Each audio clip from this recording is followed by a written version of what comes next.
আজি যি তোমাৰ আছে সেয়া আগত কাৰোবাৰ আছিল আৰু ভৱিষ্যতে বেলেগ কাৰোবাৰ হৈ যাব।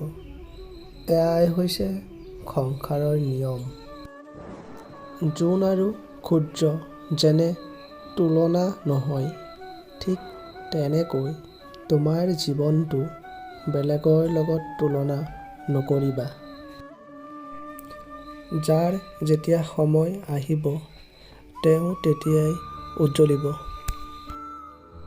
যিকোনো ব্যক্তিয়ে যি বিচাৰে সেয়াই হ'ব পাৰে যদি সেই বিষয়ৰ ওপৰত বিশ্বাস ৰাখি একান্ত মনে তেওঁ যদি চিন্তা কৰে।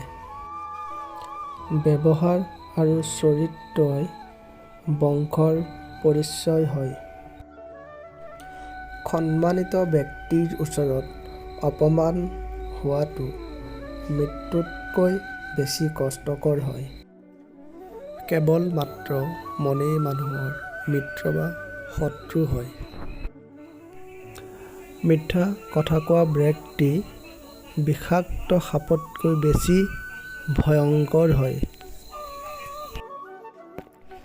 যি বস্তু সহজতে লাভ কৰিব পাৰি সেই বস্তুৰ প্ৰতি মানুহৰ মূল্যবোধ নাথাকে। সুগন্ধ দুৰ্গন্ধ আৰু মানুহৰ স্বভাৱ কোনো দিনেই লুকাই নাথাকে।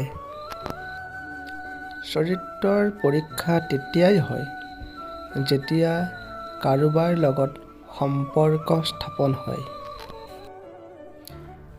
আনৰ মনত দোষ দি মুখৰ বাক্যই আঘাত কৰি আৰু আনৰ অপকাৰ হোৱা কাম কৰি কেতিয়াও শান্তি নোপোৱা।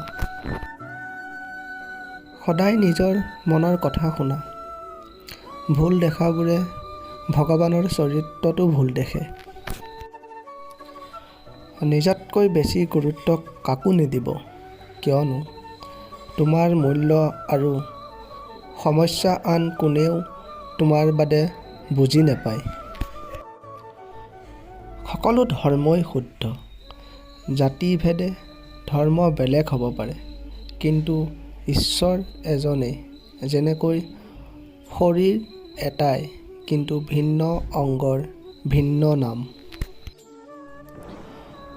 সূৰ্যৰ অধিক উষ্ণতা, চন্দ্ৰমাৰ শীতলতা যেনেকৈ পৃথিৱীৰ কাৰণে ক্ষতিকাৰক, ঠিক তেনেকৈ মানুহৰ অধিক নম্ৰতা আৰু অত্যাধিক খং দুয়োটাই মানুহৰ কাৰণে ক্ষতিকাৰক।